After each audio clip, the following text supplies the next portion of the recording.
Legal, gente, eu sou o professor Carbone do Instituto Tem Fio. Vamos falar aí de ciências da natureza então com vocês, beleza? Esperamos que vocês aproveitem bem essas aulas aí para estudar. Valeu? Vamos para as aulas então? Muito bem, gente, ainda falando de meio ambiente aí, que é um tema importante, certamente estará no seu Enem, certamente estará no seu vestibular também, beleza? Porque os vestibulares acabam também captando um pouco dessa tendência aí do século XXI, né?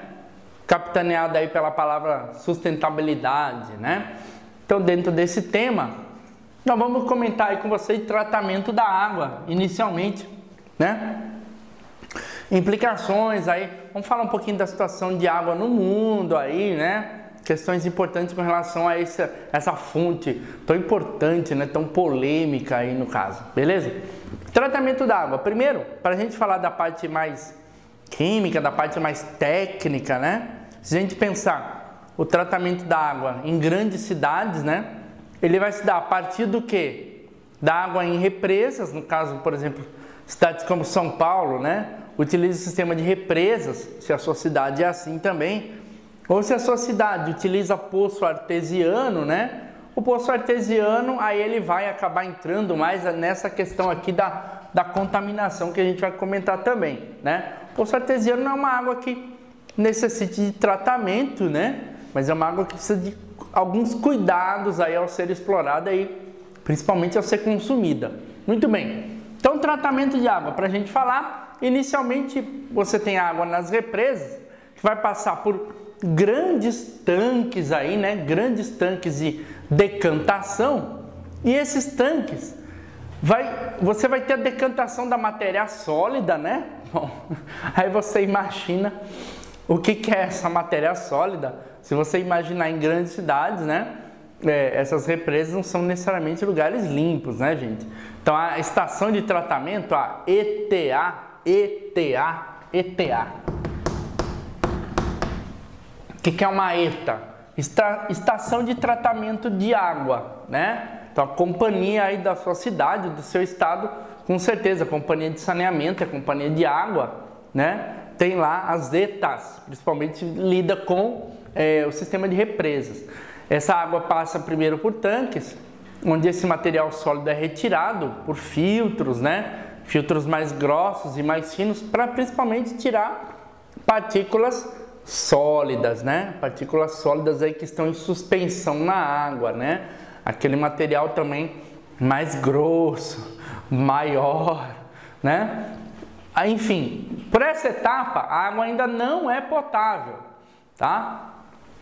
A água só vai se tornar potável lá no final. Por quê? Depois dessa primeira etapa, que é passar por esses tanques de decantação, a água vai receber um produto químico chamado hidróxido de alumínio. Esse produto tem uma função muito importante, gente. O hidróxido de alumínio tem uma função muito importante. Muitas vezes você nem imagina a importância dele. Esse material, ele vai ser capaz de realizar um processo chamado floculação. Floculação. O que é floculação? Floculação é a formação de flocos, isso mesmo, de sujeira. Ele vai aglutinar essas pequenas partículas que ainda passaram pelo filtro. Então, para a gente ser bem claro, né? Depois de passar por esses tanques de decantação e por um processo de filtragem, a água ainda não está numa cor, num aspecto ainda muito agradável e nem tão pouco é potável. Esse hidróxido de alumínio tem a capacidade de aglutinar essas pequenas partículas e levá-las para o fundo, deixando a água praticamente limpa. É praticamente uma mágica da química, né? Então, você aí paga praticamente pelo tratamento e recolhimento do esgoto. Você não paga basicamente pela água em si. Na sua conta de água, o valor da água é irrisório. O que você está pagando mesmo? O tratamento, né? Claro, manutenção da rede, esgotos. E manutenção de pessoal, né? Da manutenção toda aí dessa rede, tá? Então essa floculação é importante porque vai realmente tirar essa sujeira mais fina que não sai nem no filtro.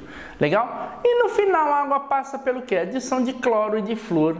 E aí, meu amigo, é bombeada para sua casa. Ou bombeada, ou na sua cidade, se for uma cidade pequena, tem aquela caixa d'água que fica num ponto alto da cidade, justamente por gravidade, essa água ser distribuída. Em grandes cidades, em cidades de porte médio, onde você tem morros, né, população morando em morros, localidades mais baixas e mais altas, você tem um bombeamento que nem sempre é eficiente, né? Por isso que tem o quê? Falta de água em algumas cidades, principalmente as de médio e grande porte, tá? Aí a água é distribuída só depois, então, desse processo do quê? Adição de cloro, né? Matar bactérias, germes, etc. E de flúor. Maravilha, ela já está potável. Se você utiliza poço artesiano, esse tema aqui é importante para você, porque a contaminação das águas nos poços artesianos é o maior problema, né? Principalmente devido à agricultura, tá? Então esses pesticidas, né? Esses agrotóxicos que são adicionados ao solo, eles acabam penetrando no solo, por ação das chuvas também são carregados e dissolvidos, e lentamente penetrando no solo, podem atingir um lençol freático, né? Ou então abastecedouro de um aquífero, por exemplo, né? Um abastecedouro de um aquífero, levando essa poluição lá para o lençol freático. Aí você tem o problema da contaminação das águas. A gente está falando também aí do quê? Contaminação do solo por pesticidas, por agrotóxicos. Você percebe? Acaba afetando tudo, né? A contaminação do solo não é só no solo, é também aonde? Na água que você vai tomar. Então muitas cidades aí, às vezes você tem um caminhão-pipa lá, a pessoa toma e tem diarreia. Por quê? Essa água foi contaminada, não foi necessariamente tratada. Legal, gente? Por isso, é importante o quê? As ações de proteção ambiental, né? Proteção aí das nascentes, dos rios. Lembrando, se você não protege a nascente, o rio vai ter problemas aí no seu curso, né? Vai carregar poluentes. Essa nascente pode ser represada, pode sofrer um assoreamento. Isso é um problema muito grande, um problema ambiental muito grande aí na questão dos rios também. Lembrando que a gente fala aí também das florestas, né? Importante porque essa mata ciliar, essa mata de mangue é importante o quê? Para os mares, para a reprodução de espécies de peixes, por exemplo, tá? Muitas que habitam em mangues e o quê? Nascentes e rios. Então a proteção também da floresta em torno, né? Dessa cobertura vegetal em torno é importante para os rios, lençóis freáticos, enfim, para o ciclo da água. Hoje a gente vai falar de efeito estufa e também de poluição, dois temas que no Enem com certeza vão aparecer, com certeza vai estar no seu exame aí, beleza? Tem aparecido já desde que o Enem foi criado, lá nos anos 90, e com certeza vai estar no seu exame aí de outubro, né? Bom, efeito estufa, é importante a gente perceber o que? O efeito estufa, muito se fala sobre ele, né?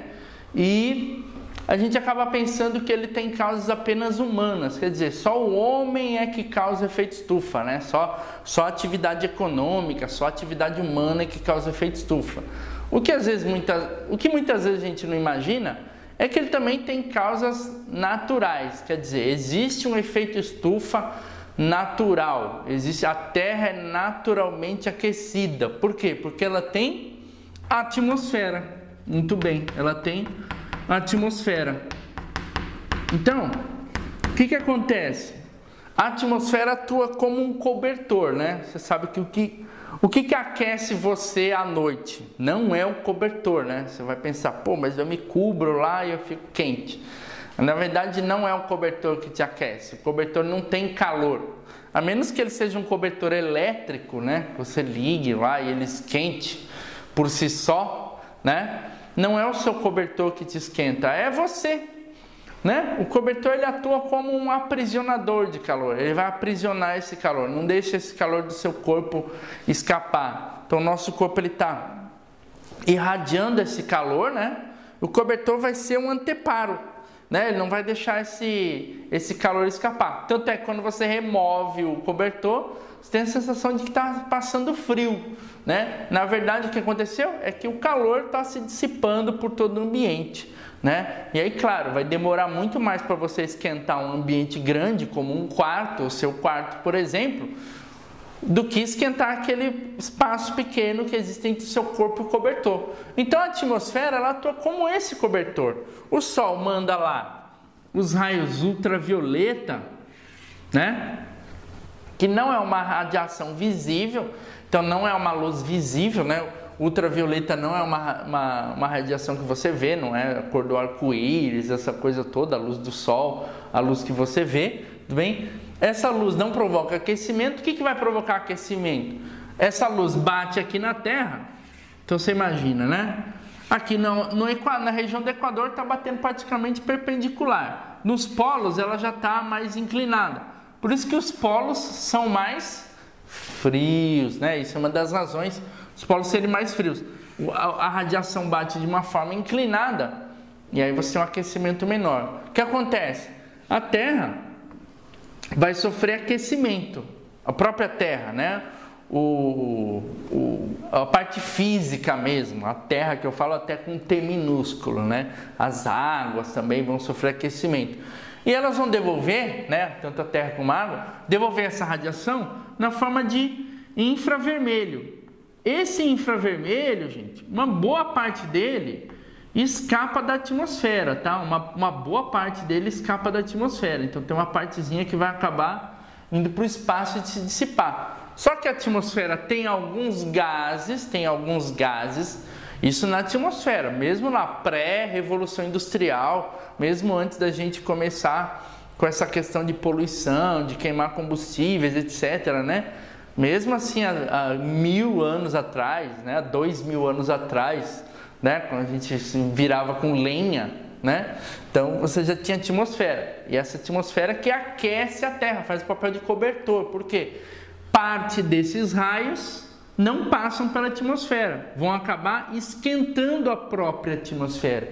Então a Terra irradia um calor e parte desse calor fica retido na atmosfera, esquentando o planeta. Para vocês terem uma ideia, qual é a média de temperatura da Terra? Alguém tem uma ideia aí? A média? Todos os pontos? Equador, Polo, Sibéria, Bahia, Jamaica, sei lá, Argentina, somando todos os pontos da Terra, né? Todos os oceanos, enfim, durante o ano inteiro, essa média de temperatura, gente, dá em torno de 15 graus, tá? 15 graus. Para nós aqui dos trópicos é frio, né? 15 graus para mim é frio. Então, tem gente que gosta de frio, né? Não é meu caso. Mas o que acontece? Você tem uma temperatura média na Terra durante o ano todo em torno de 15 graus. Isso é média. Se você tirasse a atmosfera, é como tirar um cobertor de você, né? A sua mãe às vezes te acorda como? Vai lá, dá uma cutucada lá. Você, ai, mãe, já vou. Aí mais 5 minutos. Sua mãe volta, dá uma cutucada mais forte. Ai, já vou. Aí o que ela faz quando ela tá brava e que você não saiu ainda da cama? Ela tira, arranca o cobertor de você. Aí você vai acordar, porque você vai sentir frio. É o calor que não está mais sendo aprisionado, né? Aí você vai ter troca com o ambiente, vai esfriar. Porque o ambiente está mais frio, né, do que você ali embaixo do cobertor, né? Tá certo? Não sei que você durma dentro de um forno. Tranquilo? Se você tirar a atmosfera da Terra, então nem estamos falando ainda de poluição, essa coisa toda. A atmosfera sem a poluição. Se você tirar a atmosfera da Terra, essa temperatura média cairia para menos 15 graus. Quer dizer, a temperatura média da Terra cairia 30 graus se você retirasse a atmosfera. É como tirar um cobertor de você. Beleza? Quer dizer, você no Equador, lá na Bahia, lá em Pernambuco, no verão, a temperatura ao invés de ser 30, seria 15. Beleza? Você teria uma temperatura aqui em São Paulo, quando fizesse 10 graus, então seria menos 5, sem atmosfera. Claro, um exercício de imaginação, sem atmosfera não teria vida, etc. Mas é isso. A atmosfera, então, naturalmente ela atua como um cobertor. Tudo bem? O que o ser humano promoveu aí, principalmente desde a Revolução Industrial? Aumentou a concentração de alguns gases que aceleram esse efeito, né? Então, naturalmente, a atmosfera já aquece a Terra. Alguns gases são esses que provocam o quê? A absorção desses raios infravermelhos, né? Que a Terra vai irradiar. Beleza? Alguns gases seguram isso. Principalmente quais gases? Você tem lá o CO2.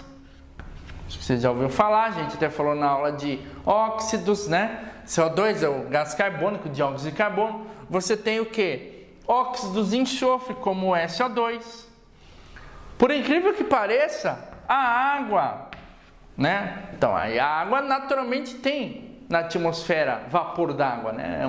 Atua como um gás estufa. Você tem aí o metano, o CH4, que é o metano. Você tem os CFC. Então, o CFC, além de destruir a camada de ozônio, além de ter essa questão ambiental de destruição da camada de ozônio, porque tem moléculas, tem átomos que destroem a molécula de ozônio, ele também causa efeito estufa. E é isso que nós vamos discutir. Quer dizer, quais são essas causas antropogênicas, né? O que a atividade econômica causou de prejuízo além do efeito estufa natural. Como o próprio nome diz, ele é natural e ele não é o que causa o desequilíbrio. O desequilíbrio está aqui, né? O desequilíbrio está onde? Nas causas antropogênicas. Então, principais causas antropogênicas: queima de combustíveis fósseis. Então, desde que o homem descobriu o petróleo, né? Lá, os primeiros poços de petróleo foram descobertos nos Estados Unidos, ainda no século XIX, então 1850, 1860, é mais ou menos aí a descoberta do primeiro poço de petróleo, ainda em terra, né?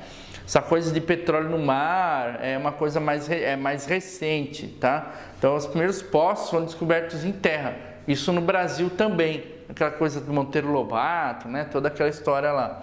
Então, você tem o seguinte: queima de combustíveis fósseis derivados do petróleo, né? Então você imagina aí o gás de cozinha, você tem a gasolina, o diesel, você tem o querosene de aviação, né?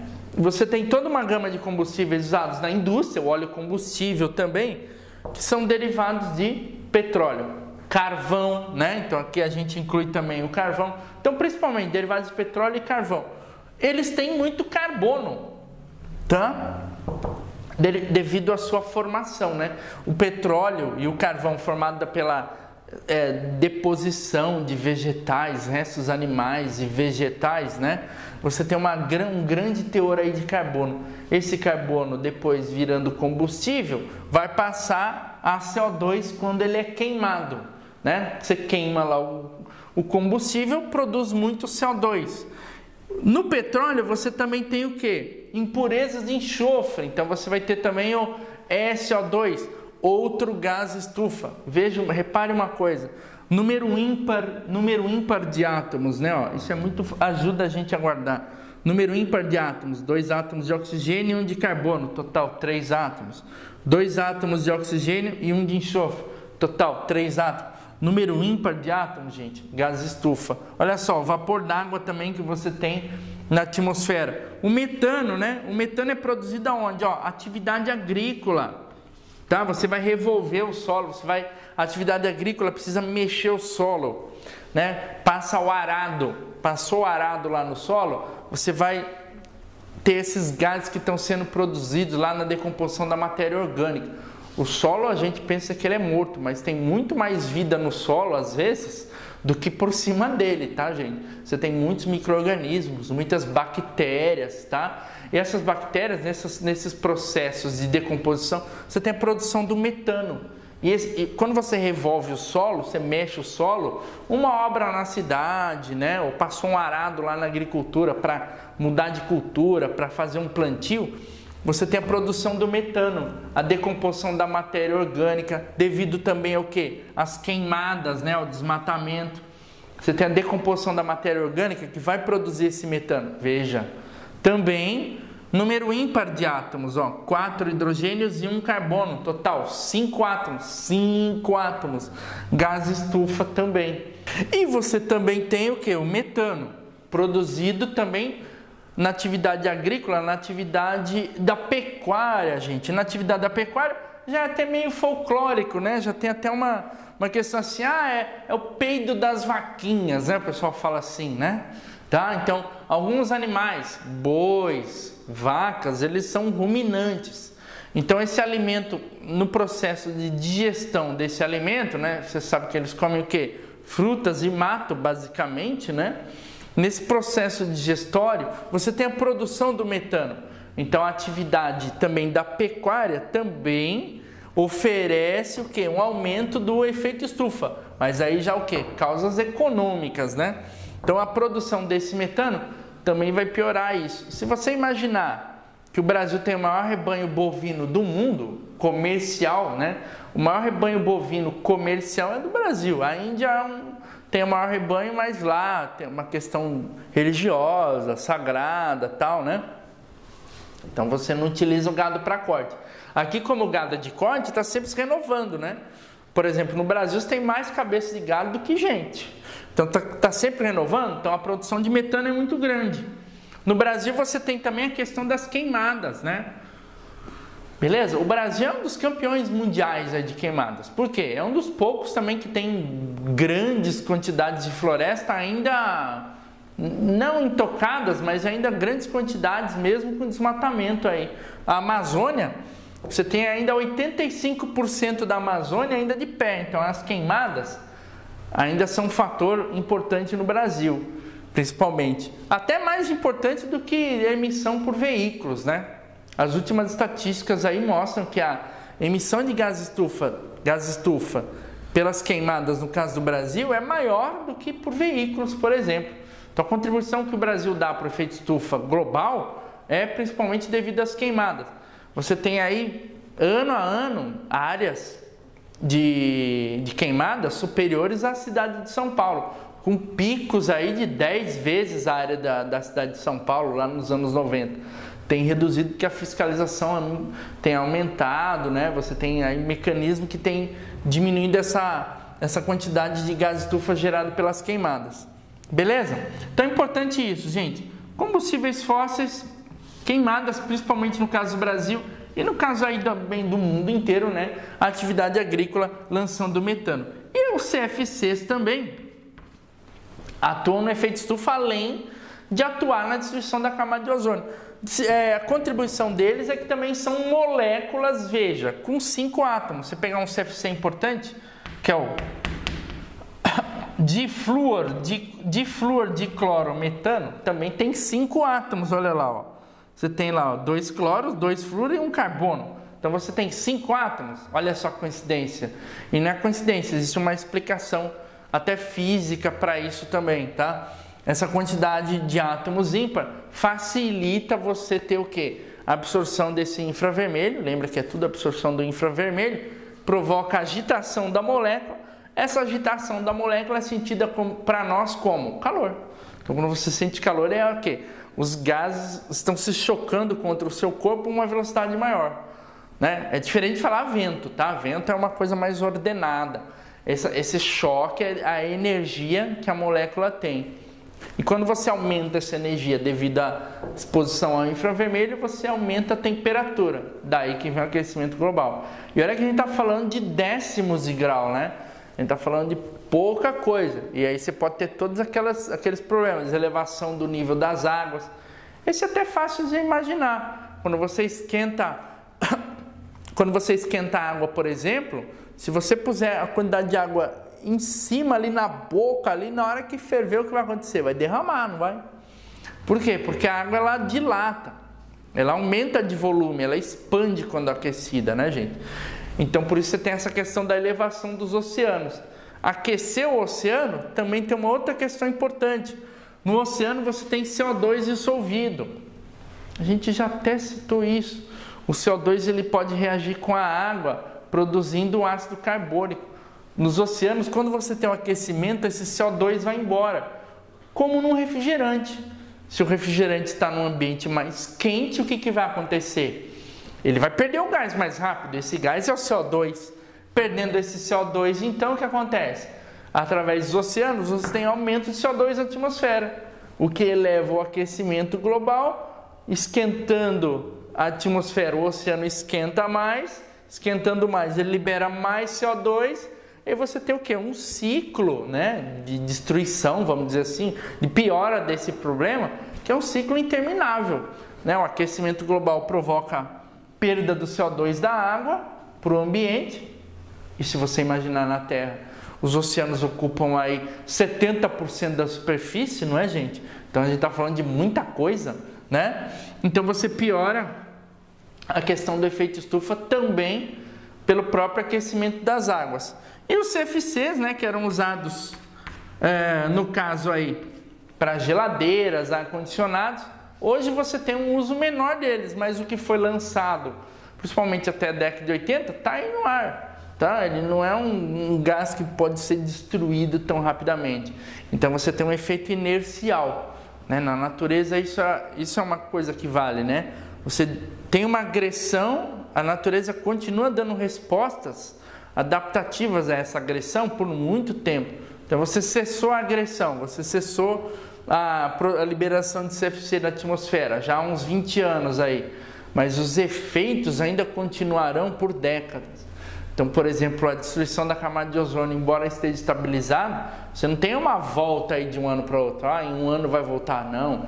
Você vai ter décadas para a natureza repor esse ozônio, né?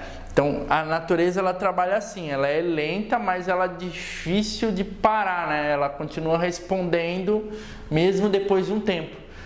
Então, você percebe? Toda essa questão que a gente está falando do efeito estufa, se o homem cessasse agora ou diminuísse os níveis, a gente só teria o quê? Só os seus netos aí começariam a sentir os primeiros efeitos, né, de melhora. Legal, gente? Então toda essa questão é importante. Todo ano tem questão no Enem cobrando aí efeito estufa. Beleza? E aí a gente passa para a questão da poluição. Bem, falando aí agora dos tipos de poluição, né? A gente vai acabar até falando poluição do ar, vai tocar um pouquinho alguns gases aqui que a gente já mencionou, né? Importante lembrar vocês, a gente conhece aqueles 5 tipos de poluição, que são clássicos, né? A água, solo, ar, a visual e a sonora. Mas tem um tipo aqui de poluição, muitas vezes a gente não fala, muitas vezes a gente esquece, que é a poluição térmica. E já apareceu questão no Enem, cobrando isso, né? Então vamos lá. Vamos começar aí com a poluição das águas. Poluição das águas, principalmente relacionada ao quê? Atividade industrial. Atividade industrial. Principalmente nas grandes cidades, né?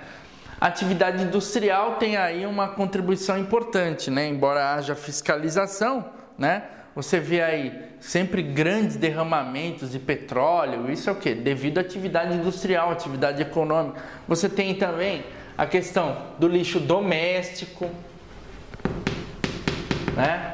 A questão do lixo doméstico importante também, vai gerar uma carga de poluição nas águas. E essa carga de poluição faz o quê? Às vezes você tem micro-organismos que vão se reproduzir ali devido a essa matéria orgânica que é lançada, né? Os esgotos, o lixo, isso produz o quê? Matéria orgânica. Não é a matéria orgânica que vai matar o peixe, não é o lixo fedorento que vai matar o peixe, é o quê, gente? Há micro-organismos que vão decompor esse lixo e retirar daí o oxigênio da água, né? Porque esses micro-organismos também vão precisar de energia para isso. Vão precisar o quê? De respiração, retirar o oxigênio da água. Retirou o oxigênio da água, aí a questão da vida fica muito mais complicada, né? Você vai ter o quê? Diminuição da biodiversidade. Então, principalmente a atividade industrial e a questão doméstica, o esgoto não tratado, um problema clássico aí no Brasil. Se você pegar países pobres aí, isso é uma questão até de saúde pública, não só ambiental, né? A gente está falando até tocando em outros pontos aqui, né? Muitas doenças aí, muitas epidemias, muitas doenças são causadas o quê? Simplesmente o não tratamento do lixo, do esgoto, né? E também do esgoto industrial. Então, poluição da água reduz muito a biodiversidade. Para a economia também é problema, porque a poluição da água diminui a quantidade de peixes. Tem populações aí ribeirinhas que dependem disso, né? Poluição do solo. Falando da poluição do solo, você vai ter principalmente o quê? Novamente, atividade industrial, a questão do lixo não tratado, lixo que não recebe tratamento, você piora também isso. Então, atividades como jogar no solo bateria de celular, pilhas, né? Lixo hospitalar, né? Também tem a questão industrial, você tem indústrias que lançam no solo dejetos, né? Dejetos orgânicos, às vezes benzeno, você tem compostos aí tóxicos que são lançados no solo, metais pesados como mercúrio, cádmio, chumbo. Em muitas indústrias até de tintas, você usa esses metais, a gente nem imagina, né, que uma indústria de tinta pode poluir o solo assim. Uma indústria petroquímica, uma indústria de plásticos pode poluir o solo. Por quê, gente? O lançamento de dejetos não tratados, né, esse solo vai ficar contaminado aí, e essa contaminação ela é perene, né? Você não pode depois habitar essa região. E aí para a agricultura, por exemplo, você tem uma complicação. Lixo não tratado, no caso das grandes cidades, é um problema muito sério, porque você tem a questão dos lixões. No Brasil são milhares de lixões recebendo lixo não tratado todo dia. São milhares de toneladas aí diariamente sendo produzidas, e a maioria não recebe um tratamento adequado, né? Principalmente lixo hospitalar e aquele lixo mais pesado, aquele lixo eletrônico, né? Que a gente tem também hoje, né? Como a gente citou, baterias de celular, pilhas, etc, né? Esse lixo não tratado vai causar uma poluição do solo. E a poluição do solo ela é uma poluição de difícil resolução, né? Porque você não tem como descontaminar de forma muito fácil, isso custa caro, né? Então a poluição é difícil de resolver. A poluição do ar vai tocar muito no que a gente falou de efeito estufa, né? Você tem aí queima de combustíveis fósseis, queimadas, atividade agrícola na poluição do ar não, né? Aí você tem o quê? Grandes centros urbanos, mas aí está relacionado com a queima de combustíveis fósseis, queima de gasolina, de diesel pelos veículos, né? Então a poluição do ar, você tem alguns gases que são os principais responsáveis, como dióxido de nitrogênio, você tem o dióxido de enxofre, você tem o trióxido de enxofre, você tem o monóxido de carbono, que é o CO, a gente até citou ele também, você tem a fuligem. O que é a fuligem? A fuligem é o que dá mais problema respiratório pra gente, viu, gente? Tá? Então, problema respiratório, você tem aí as ites, né? Você tem aí as ites, a sinusite, a bronquite, a faringite, sei lá, todas as ites possíveis aí relacionadas ao aparelho respiratório, devido à fuligem. Por isso que você sofre mais no inverno. Por que é no inverno que você sofre? Chove menos. A chuva ajuda a tirar essa fuligem, que é aquele material preto que sai você vê saindo da fumaça do caminhão, né, do ônibus, beleza? O carro saindo daquela fumaça branca, aquilo é fuligem, né? Aquilo é um material de partículas bem fininhas, fica suspenso no ar. Então, às vezes, se você mora em grandes cidades, você olha para o horizonte assim no pôr do sol e fala, nossa, que pôr do sol maravilhoso, vermelho. Na verdade, houve uma mudança de cor devido à poluição, né? Você olha ali, mas na verdade está sujo, né? Beleza? É o que? A fuligem. Toda aquela fuligem entra no nosso pulmão, é como se a gente fumasse, tá? Existem até pesquisas aí que falam que a fuligem que tem nas grandes cidades equivale por dia a fumar 4 cigarros.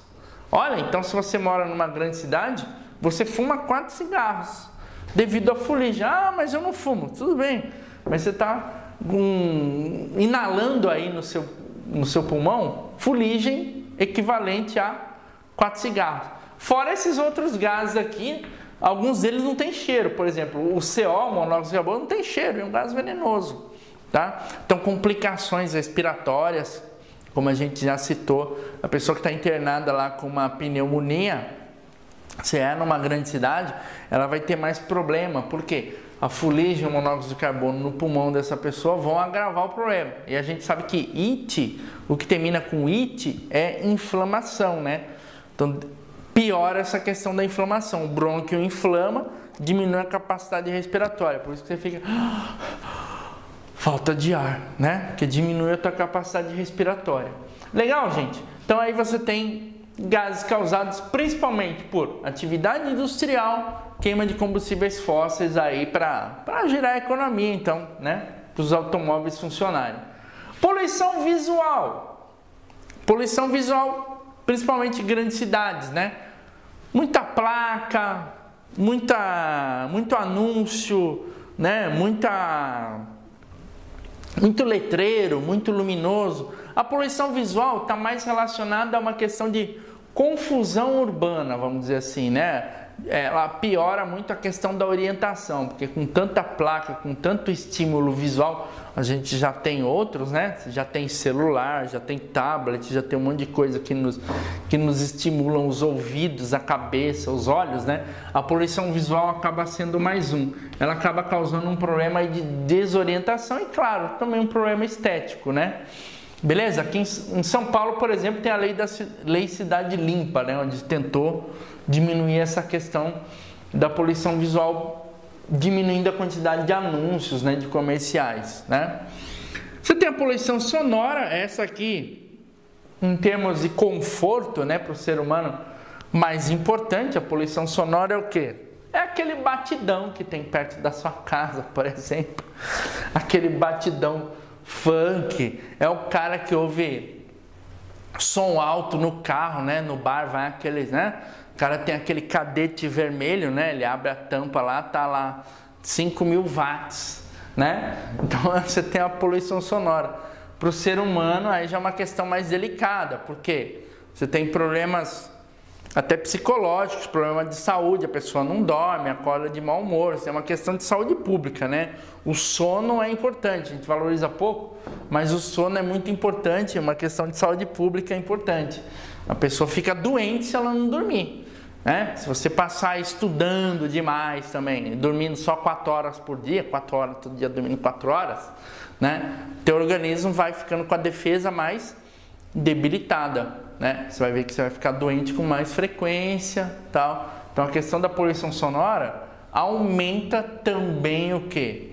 Até níveis de doença, se você imaginar. Tranquilo, gente? Então é um problema importante, principalmente aí nas grandes cidades, né? Onde você tem um barulho aí de bares, né? Baladas, etc., shows, né? Poluição sonora é importante. E a poluição térmica é uma poluição que é pouco falada. E a poluição térmica não é calor. Não é assim, eu moro aqui no Rio Grande do Sul, a temperatura média no inverno é 10 graus. Mas hoje está fazendo 25, poluição térmica. Não é nada disso. A poluição térmica, ela afeta principalmente sistemas aquáticos. Ela afeta a água. Como que ela afeta a água? Uma indústria que lance um esgoto, né? Lance o resultado de algum processo, mesmo que seja água. Mas essa água, esse esgoto é lançado quente, num rio, num lago, no oceano, numa represa. Se esse esgoto é lançado quente, o que vai acontecer? Na água você tem o oxigênio dissolvido, o O2 dissolvido, gente. E a solubilidade dos gases, os gases dissolvidos em líquidos, eles ficam melhor dissolvidos se a água estiver fria, se o líquido estiver frio. A gente citou o refrigerante agora há pouco. Refrigerante gelado, ele não perde o gás com a mesma facilidade. Se ele está quente, ele perde o gás. Você sabe disso, né? Você sabe, quente, sai o gás. Então o que acontece? O oxigênio dissolvido na água, se você lança alguma coisa quente, água quente, por exemplo, né? Alguma indústria que utilize água para resfriar uma máquina lá, algum processo industrial, indústria siderúrgica, por exemplo, usina nuclear, precisa de água para resfriar, os reatores. Se essa água é lançada quente, né, principalmente pequenas indústrias, né, onde a fiscalização é mais mole ali, né, se essa água é lançada quente, esse esgoto é lançado quente num rio, num lago, no oceano, o que vai acontecer? Diminui a taxa de oxigênio na água. Então, olha que interessante, mesmo que não seja algo de poluição, se estiver quente, se essa água sofrer um aquecimento devido ao lançamento desse rejeito, ela vai perder oxigênio. Isso vai causar o quê? Mortalidade de peixes, diminuição da taxa de reprodução, diminuição da biodiversidade, diminuição da quantidade de plantas, de seres vivos nessa água. Isso é conhecido como poluição térmica. Então fiquem atentos que no seu exame também pode aparecer poluição térmica. Tranquilo, gente? Então dê uma olhada aí nesses tipos de poluição, tá? São 6 tipos de poluição que podem aparecer aí no seu exame. Valeu, gente, então, por ter acompanhado aí essas aulas de ciências da natureza comigo. Continuem estudando, tudo bem? Super importante você não ficar só assistindo as aulas aí sentadinho, comendo seu doce de leite com ameixas, beleza? É importante você estudar também. Qualquer dúvida você tem aí também o site do Enfio. Valeu, agradeço aí, um grande abraço.